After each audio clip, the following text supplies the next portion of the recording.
This tutorial will guide you through the process of importing LUTs, lookup tables in Adobe Premiere Pro.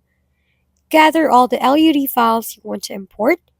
Ensure the files are in a compatible format. It is usually .cube or .3dl.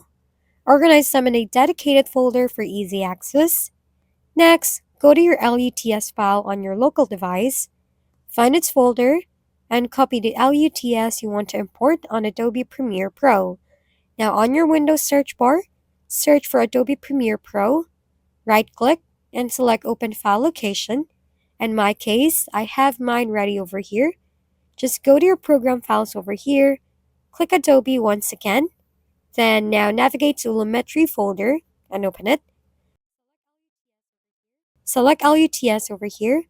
Now let's select all your downloaded LUTs and paste it on the creative folder right here. And there you have it. If we've been helpful, kindly give us a thumbs up. And don't forget to hit the subscribe and bell button for more contents.